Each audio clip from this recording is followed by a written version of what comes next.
தலைப்புச் செய்திகள். நிலம் எடுப்பு மசோதா குறித்து விவசாயிகளிடையே தவறான தகவல் பரப்பப்பட்டுள்ளது. பிரதமர் மோடி குற்றச்சாட்டு. நிலம் எடுப்பு மசோதாவுக்கு பதிலாக 13 சட்டங்களை இணைத்து மத்திய அரசு பிறப்பித்துள்ள உத்தரவுக்கு காங்கிரஸ் எதிர்ப்பு. ஜனநாயகத்தை கேலி கூத்தாக்கும் செயல் என கண்டனம். பீகார் சட்டப்பேரவை தேர்தலை முன்னிட்டு பாட்னாவில் பிரம்மாண்ட பொதுக்கூட்டம். நிதிஷ்குமார், லாலு பிரசாத், சோனியா உள்ளிட்ட தலைவர்கள் பங்கேற்பு. மேட்டூர் அணையில் இருந்து திறக்கப்படும் நீரின் அளவு 16,000 கன அடியாக அதிகரிப்பு. நீர்வரத்து குறைந்ததால் அணையின் நீர்மட்டம் சரிவு. குஜராத் மாநிலத்தில் அண்மையில் நடைபெற்ற நிகழ்வுகள் தேசத்தை காயப்படுத்தியுள்ளதாக பிரதமர் நரேந்திர மோடி வருத்தத்துடன் கூறியுள்ளார்.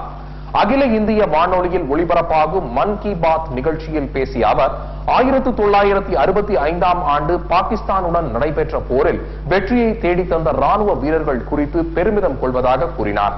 குஜராத் மாநிலத்தில் அண்மையில் நடைபெற்ற நிகழ்வுகள் தேசத்தை காயப்படுத்தியுள்ளது என்றும் டெங்கு காய்ச்சலை ஒழிப்பது அரசுக்கு பெரும் சவாலாக உள்ளது என்றும் அவர் தெரிவித்தார். நிலம் எடுப்பு மசோதா குறித்து விவசாயிகளிடையே தவறான தகவல்கள் பரப்பப்பட்டுள்ளது என்றும் தேவைப்பட்டால் இதில் திருத்தங்கள் செய்ய அரசு தயாராக உள்ளதாகவும் மோடி கூறினார். பீகார் சட்டப்பேரவை தேர்தலை முன்னிட்டு பாட்னாவில் மதச்சார்பற்ற கூட்டணி சார்பில் இன்று நடைபெறும் கூட்டத்தில் ஐக்கிய ஜனதா தள மூத்த தலைவரும் முதலமைச்சருமான நிதிஷ்குமார், ராஷ்டிரிய ஜனதா தள தலைவர் லாலு பிரசாத் ஆகியோருடன் இணைந்து காங்கிரஸ் தலைவர் சோனியா காந்தி உரையாற்ற உள்ளார்.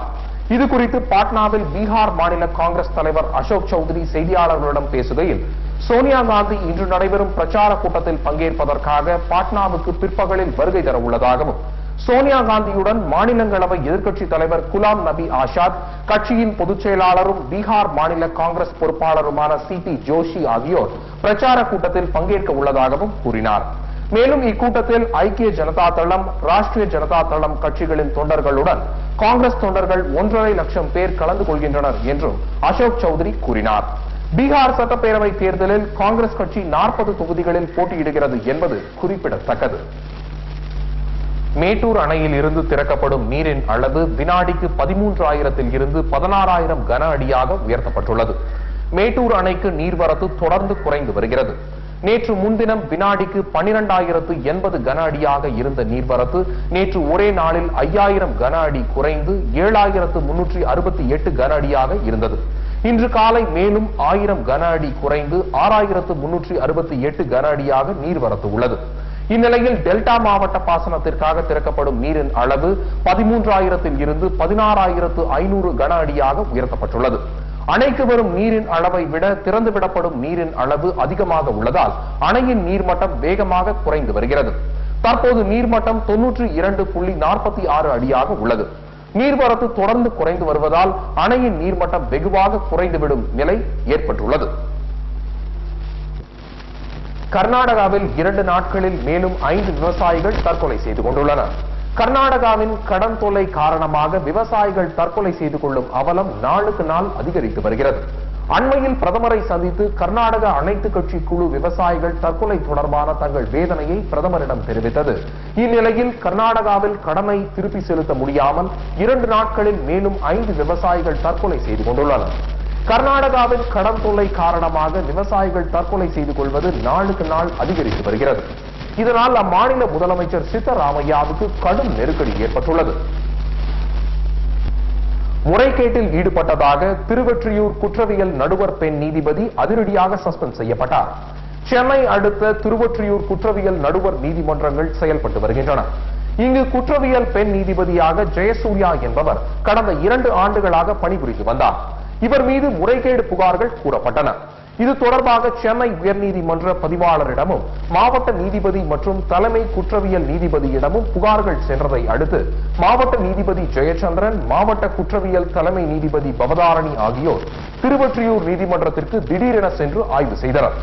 அப்போது நீதிபதி ஜெயசூர்யா முறைகேட்டில் ஈடுபட்டதற்கான பல்வேறு ஆதாரங்கள் சிக்கின.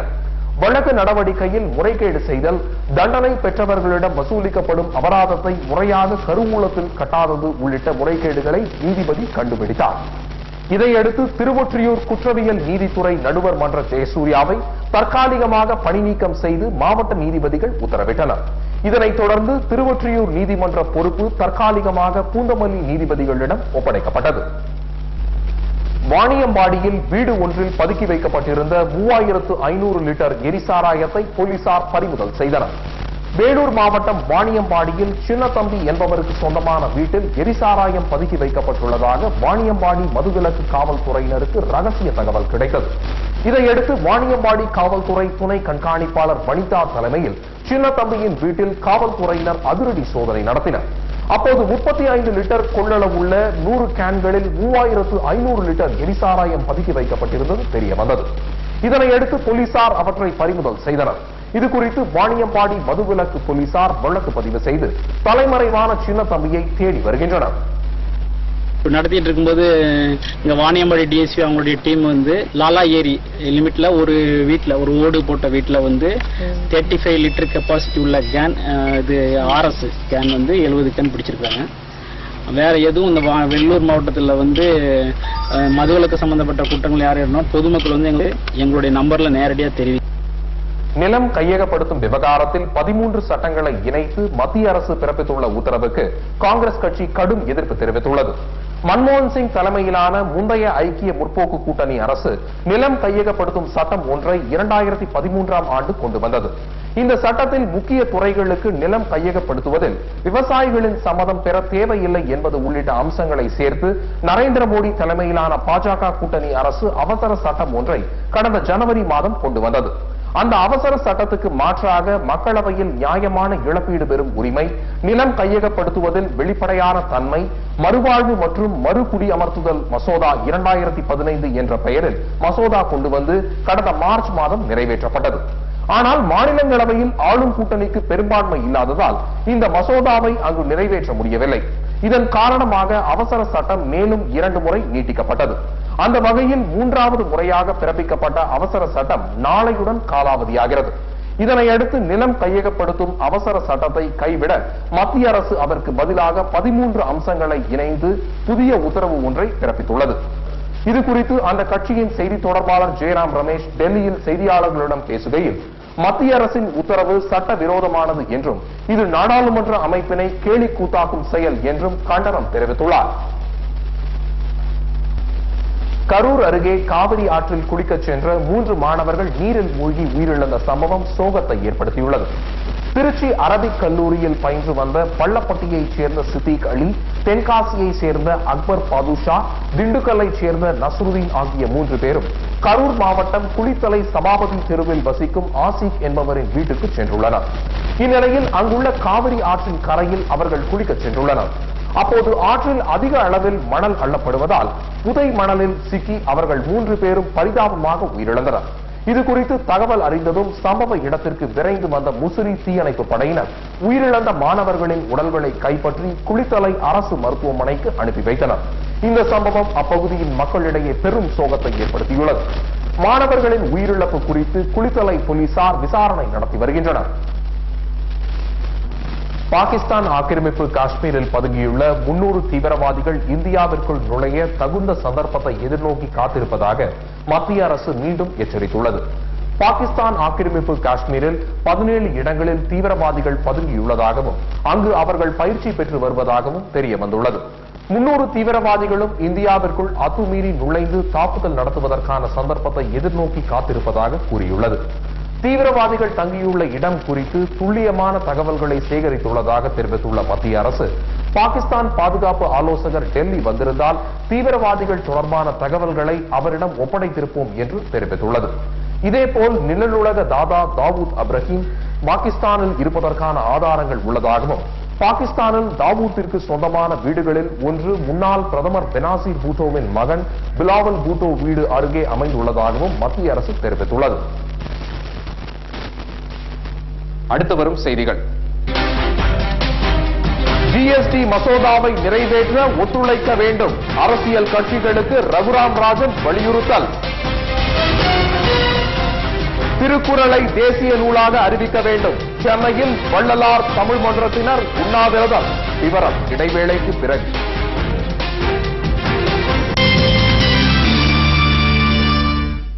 தமிழக பளு தூக்கும் வீரர் சதீஷ் சிவலிங்கத்திற்கு நாட்டின் உயரிய விருதான அர்ஜுனா விருதை குடியரசுத் தலைவர் பிரணாப் முகர்ஜி வழங்கியுள்ளார். விளையாட்டுத் துறையில் சாதித்தவர்களுக்கு நாட்டின் உயரிய விருதான ராஜீவ்காந்தி கேல் ரத்னா விருது மற்றும் அர்ஜுனா விருது வழங்கப்பட்டு வருகிறது. இந்த ஆண்டுக்கான விருது பெறும் வீரர்கள் பட்டியலை மத்திய விளையாட்டுத்துறை அமைச்சகத்துக்கு வீரர்களை தேர்ந்தெடுக்கும் குழு 18 பேரை பரிந்துரை செய்திருந்தது. இதில் விளையாட்டுத் துறையில் மிக உயரிய விருதான கேல் ரத்னாவிற்கு சானியா மிர்சாவின் பெயரையும், அர்ஜுனா விருதுக்கு தமிழக வீரர் சதீஷ் சிவலிங்கம் உட்பட 17 பேரும் அந்த பட்டியலில் இடம்பெற்றிருந்தனர். இதை ஆய்வு செய்த மத்திய விளையாட்டுத்துறை அமைச்சர் 14ஆம் தேதி அதிகாரப்பூர்வமாக பட்டியலை வெளியிட்டார். மேலும் தேசிய விளையாட்டு தினமான ஆகஸ்ட் 29ஆம் தேதி குடியரசுத் தலைவர் மாளிகையில் நடைபெறும் விழாவில் வீரர்களுக்கு பிரணாப் முகர்ஜி விருதுகளை வழங்குவார் என அறிவிக்கப்பட்டிருந்தது. அதன்படி நேற்று மாலை தேசிய விளையாட்டு விருதுகள் வழங்கும் விழா குடியரசுத் தலைவர் மாளிகையில் நடைபெற்றது. இதில் முதல் நபராக சானியா மிர்சா கேல் ரத்னா விருதை குடியரசுத் தலைவரிடம் இருந்து பெற்றுக் கொண்டார். அதன் பின்னர் தமிழக வீரர் சதீஷ் சிவலிங்கம் உட்பட 17 பேரும் அர்ஜுனா விருதை பெற்றுக் கொண்டனர். விருதை வாங்க முடியாதவர்களுக்கு பதிலாக அவர்களுடைய பிரதிநிதிகள் விருதுகளை பெற்றுக் கொண்டனர். அரசியல் கட்சிகள் கருத்து வேறுபாடுகளை மறந்து வரி சீர்திருத்தத்திற்கு வழிவகுக்கும் சரக்கு மற்றும் சேவை வரி மசோதாவை அமல்படுத்த ஒத்துழைக்க வேண்டும் என்று ரிசர்வ் வங்கி ஆளுநர் ரகுராம் ராஜன் வலியுறுத்தியுள்ளார். இதுகுறித்து அமெரிக்காவில் பேட்டியளித்த அவர் ஒட்டுமொத்த உலக பொருளாதாரமும் மந்த நிலையில் உள்ளதாக தெரிவித்தார். ஆனால் இதர நாடுகளை விட இந்தியாவில் பணவீக்கம் குறைவாக உள்ளதால் தான் இந்த ஆண்டு 3 முறை ரிசர்வ் வங்கி வங்கிகளுக்கு வழங்கும் கடனுக்கான ரெப்போ வட்டி குறைப்பதற்காக கூறினார். சீனாவின் பொருளாதார மந்த நிலை எதிர்பார்த்ததை விட அதிகமாக உள்ளதால் உலக நாடுகள் பாதிக்கப்படும் என்றார். ஆனால் இந்தியாவுக்கு மிக மிக குறைவான பாதிப்பை ஏற்படும் என கூறினார். மேலும் அரசியல் கட்சிகள் கருத்து வேறுபாடுகளை மறந்து வரி சீர்திருத்தத்திற்கு வழிவகுக்கும் சரக்கு மற்றும் சேவை வரி மசோதாவை அமல்படுத்த ஒத்துழைக்க வேண்டும் என்றும் ரகுராம் ராஜன் கேட்டுக் கொண்டார். ஆம் ஆத்மி கட்சியை சேர்ந்த 2 பஞ்சாப் மாநில எம்பிக்கள் சஸ்பெண்ட் செய்யப்பட்டுள்ளனர். பஞ்சாப் மாநிலத்தில் இருந்து ஆம் ஆத்மி கட்சி சார்பில் தர்மவீரர் காந்தி, ஹிரேந்தர் சிங் கல்சா ஆகியோர் மக்களவைக்கு எம்பிக்களாக தேர்ந்தெடுக்கப்பட்டனர். இவர்கள் இருவரும் கட்சி விரோத நடவடிக்கைகளில் ஈடுபட்டுள்ளதாக கூறி இருவரையும் கட்சி தலைமை சஸ்பெண்ட் செய்துள்ளது. கட்சியின் அதிருப்தி தலைவர்களான யோகேந்திர யாதவ் மற்றும் பிரசாந்த் பூஷன் ஆகியோர் கடந்த மார்ச் மாதம் நீக்கப்பட்ட போது தர்மவீரன் காந்தியும் ஹிரேந்தர் சிங் கல்சாவும் எதிர்ப்பு தெரிவித்தனர். மேலும் அவர்கள் துவங்கிய அமைப்புக்கு ஆதரவும் அளித்தனர். கடந்த 2 வாரங்களுக்கு முன்பு அவர்கள் நடத்திய போராட்டத்தில் பங்கேற்கும்படி ஆம் ஆத்மி கட்சியினரை வலியுறுத்தியுள்ளனர். இதுபோன்ற காரணங்களால் தற்போது இருவரும் கட்சியில் இருந்து நீக்கப்பட்டுள்ளனர். இது பற்றி கருத்து தெரிவித்துள்ள யோகேந்திர யாதவ், ஆம் ஆத்மி கட்சியின் தலைமை கட்சியில் உள்ள மற்ற வலிமையான தலைவர்களை பார்த்து பயப்படுவதாக தெரிவித்தார். டெல்லியில் நடைபெறும் ஆட்சியை தொண்டர்கள் ஏற்றுக்கொள்ளவில்லை என்பதை நேற்று நடைபெற்ற ஆர்ப்பாட்டம் மூலம் தெரிந்து கொள்ளலாம் என கூறினார். இதேபோன்று 2 எம்பிக்கள் சஸ்பெண்ட் செய்யப்பட்டதை காங்கிரஸ், பாஜக ஆகிய கட்சிகளும் கடுமையாக விமர்சித்துள்ளன. திருக்குறளை தேசிய நூலாக அறிவிக்க வலியுறுத்தி சென்னையில் வள்ளலார் தமிழ் மன்றத்தினர் உண்ணாவிரத போராட்டத்தில் ஈடுபட்டனர். வள்ளுவர் கோட்டம் அருகே நடைபெறும் இந்த உண்ணாவிரதத்தில் பாஜக செயற்குழு உறுப்பினர் இல கணேசன், காங்கிரஸ் மூத்த தலைவர் குமரி ஆனந்தன் மற்றும் தமிழ் ஆர்வலர்கள் 100க்கும் மேற்பட்டோர் பங்கேற்றுள்ளனர். அப்போது செய்தியாளர்களிடம் பேசிய வள்ளலார் தமிழ் மன்ற தலைவர் ஜெயராமமூர்த்தி, நாட்டிற்கு தேசிய பறவை, தேசிய விலங்கு உள்ளதை போல் தேசிய நூல் ஒன்று இதுவரை அறிவிக்கப்படவில்லை என்றும், எனவே தேசிய நூலாக திருக்குறளை அறிவிக்க வேண்டும் என்று கூறினார். அதற்குரிய அனைத்து தகுதிகளும் திருக்குறளுக்கு இருப்பதாக அவர் குறிப்பிட்டுள்ளார். இது தொடர்பாக மத்திய மாநில அரசுகளுக்கு கடிதம் எழுதப்பட்டுள்ளதாகவும், அடுத்த கட்ட நடவடிக்கை குறித்து தமிழ் ஆர்வலர்களுடன் கலந்து ஆலோசித்து முடிவு எடுக்கப்படும் என்றும் அவர் நம்பிக்கை தெரிவித்தார். திருக்குறள் தேசிய நூல் ஆக்கப்பட வேண்டும். அப்படி ஆக்கப்பட்டால் இங்கே சமய பொறை, சமய நல்லிணக்கம் ஓங்கும், சாதி மத சண்டைகள் ஒழியும், நாட்டிலே சிறைச்சாலைகள் ஒழிந்து தவச்சாலைகளும் அறச்சாலைகளும் மிகும், மனித நேயம் ஓங்கும், மானுடம் தழைக்கும். அந்த காரணங்களுக்காக இது தேசிய நூல் ஆக்கப்பட வேண்டும். அடுத்த கட்ட போராட்டத்தை பற்றி தமிழ் அறிஞர்கள் மற்ற அமைப்பினர் அவர்களோடு சேர்ந்து நாங்கள் முடிவெடுப்போம். ஒடிசா அரசு மருத்துவமனையில் உயிரிழந்த பச்சிளங்குழந்தைகளின் எண்ணிக்கை 47ஆக உயர்ந்துள்ளது. ஒடிசா மாநிலம் கட்டாக் மாவட்டத்தில் உள்ள சர்தார் வல்லபாய் பட்டேல் அரசு மருத்துவமனையில் கடந்த 1 வாரமாக பிறந்த சில நாட்களிலே குழந்தைகள் அடுத்தடுத்து உயிரிழந்து வருகின்றனர். இதனால் ஆத்திரமடைந்த பொதுமக்கள் மருத்துவமனையின் வாயிலுக்கு பூட்டு போட்டு உள்ளிருப்பு போராட்டம் நடத்தினர். போதிய மருத்துவர்கள் மற்றும் மருத்துவ வசதி இல்லாததே குழந்தைகள் இறக்க காரணம் என்று பெற்றோர் மற்றும் உறவினர்கள் குற்றம் சாட்டியுள்ளனர். மத்திய சுகாதார அமைச்சகத்தின் குழுவுடன் இணைந்து மத்திய அமைச்சர் தர்மேந்திர பிரதான் நேற்று மருத்துவமனையில் ஆய்வு நடத்தினார். அப்போது மருத்துவமனையின் நிலைமையை மேம்படுத்த மாநில அரசுடன் ஒத்துழைக்க தயாராக இருப்பதாக மத்திய குழு தெரிவித்தது. இந்நிலையில் நேற்று மேலும் 5 குழந்தைகள் உயிரிழந்ததால் பலி எண்ணிக்கை 47 அதிகரித்துள்ளது. அடுத்து வரும் செய்திகள். வேளாங்கண்ணி புனித ஆரோக்கிய மாதா ஆலய ஆண்டு திருவிழா கொடியேற்றத்துடன் கோலாகலமாக துவங்கியது. விவரம் இடைவேளைக்கு பிறகு.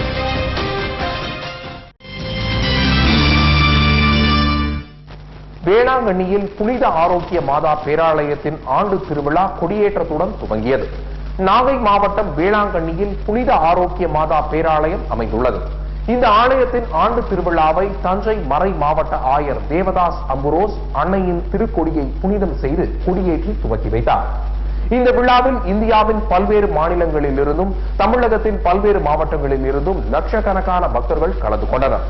விழாவில் நாகை மாவட்ட ஆட்சியர் பழனிசாமி, காவல் கண்காணிப்பாளர் அபினவ்குமார், உதவி கண்காணிப்பாளர் ஷசாங் சாய் ஆகியோர் தலைமையில் 2000க்கும் மேற்பட்ட போலீசார் பாதுகாப்பு பணியில் ஈடுபட்டனர். தொடர்ந்து 14 நாட்கள் நடைபெறும் இந்த திருவிழாவையொட்டி சிறப்பு பேருந்துகள் மற்றும் ரயில்கள் இயக்கப்பட்டு வருகின்றன. திருவிழாவிற்கான அனைத்து ஏற்பாடுகளும் பக்தர்களுக்கு தேவையான அனைத்து வசதிகளும் சிறப்பாக செய்யப்பட்டுள்ளன.